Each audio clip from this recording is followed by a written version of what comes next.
Hello guys, welcome to the new episode of my channel. আমি সঞ্জীব, তোমাদের সাথে এখন এই ভিডিওতে কথা হলো কালকি 289 এডি সিনেমাটার third day box office collection নিয়ে।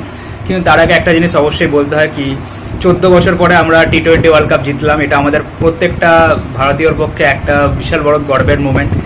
লাস্ট আমরা 2008 আমরা ওয়ার্ল্ড কাপ জিতেছিলাম, টি20 ওয়ার্ল্ড কাপ জিতেছিলাম, প্রবাবলি 7 বা 8 এরকম কিছু একটা হবে। তারপরে নাও 2024 আমরা ওয়ার্ল্ড কাপ জিতলাম এবং স্পেশালি যখন আমরা 2023 নভেম্বর মাসে আমরা 50 ওভারের ওয়ার্ল্ড কাপের ফাইনাল স্টেজে গিয়ে আমরা হেরে গেছিলাম অস্ট্রেলিয়ার কাছে, তো সেটার একটা বিশাল বেদনার বিষয় ছিল।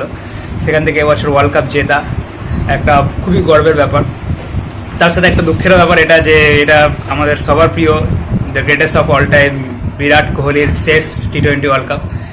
রিটায়ারমেন্ট তিনি অ্যানাউন্স করেনি, বাট আশা করি এই সামনেই কিছুদিনের মধ্যেই তিনি রিটায়ারমেন্ট অ্যানাউন্স করবেন, কারণ তিনি এটা অলরেডি ঘোষণা করে দিয়েছেন যে এটা তার লাস্ট টি20 ওয়ার্ল্ড কাপ।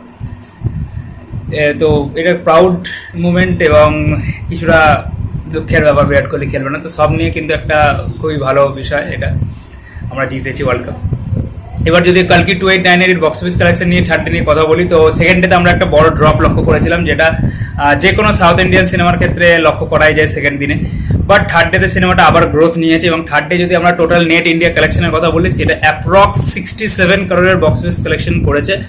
এবং তামিল থেকে তেলেগু ল্যাঙ্গুয়েজের কথা যদি আমরা শুধু বলি, তাহলে সিনেমাটা তেলেগু ল্যাঙ্গুয়েজ থেকে 32 কোটি টাকার বক্স অফিস কালেকশন করেছে, যেটা প্রবাবলি দ্য ফার্স্ট দিনের যতটা কালেকশন করেছিল তার অর্ধেক। বাট যেটা সব থেকে বেটার সেটা হচ্ছে হিন্দিতে এই সিনেমাটার কিন্তু দিনকে দিন গ্রোথ লক্ষ্য করা যাচ্ছে। আমরা দেখেছিলাম প্রথম দিন যিনি রিলিজ করেছেন 22 কোটি টাকার হিন্দিতে কালেকশন করেছিল। সেকেন্ড ডেতে কালেকশন এত ড্রপ খাওয়ার সাথে হিন্দিতে কিন্তু কালেকশনটা ধরে রেখেছিল, 24 করোড়ের কালেকশন করেছিল।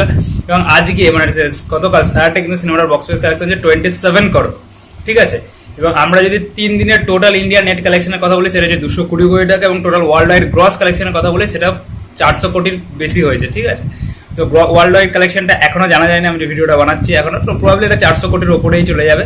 এবং অকুপেন্সির কথা যদি বলি, অকুপেন্সি কিন্তু তেলেগুর পরে যদি সব থেকে ভালো অকুপেন্সি থাকে সেটা হচ্ছে হিন্দিতে, ঠিক আছে। হিন্দিতে কালকে 58% অকুপেন্সি গেছে, যেটা একটা কিন্তু খুব ভালো ব্যাপার, কারণ কালকে টি20 ওয়ার্ল্ড কাপ ছিল, ঠিক আছে। টি20 ওয়ার্ল্ড কাপ থাকা সত্ত্বেও কালেকশনে কিন্তু ভালো রকম গ্রোথ এসছে। এবার দেখা যাক আজকে কত কালেকশন করতে পারে, কারণ আজকের কালেকশন অনেক কিছু নির্ভর করছে। তো এটাও দেখার বিষয় যে ফার্স্ট দিনের যে ইন্ডিয়া নেট কালেকশন ছিল 95 করোড়, সেটাকে বিট করতে পারে কিনা, এবং একদিনে 100 কোটির কালেকশন করতে পারে কিনা, কারণ এটা বিশাল বড় বাজেটের সিনেমা, প্লাস হচ্ছে একদিনে 100 কোটি কালেকশন করাও কিন্তু একটা সিনেমার ক্ষেত্রে একটা বিশাল বড় বেঞ্চমার্ক। এবং আজকের কালেকশনটা কেন ইম্পর্টেন্ট, কারণ আজকে যদি বড় কালেকশন না আনতে পারে, তাহলে কিন্তু এত ভালো পজিটিভ রিভিউ পাওয়া সত্ত্বেও সিনেমাটার কতটা সাকসেসফুল বক্স অফিস হবে সেটা নিয়ে কিন্তু একটা প্রশ্নচিহ্ন পড়ে যাবে, কারণ কালকে থেকে আবার উইকডেজ শুরু, মানে নর্মাল উইকডেজ শুরু হচ্ছে। তো দেখা যাক কি হয়।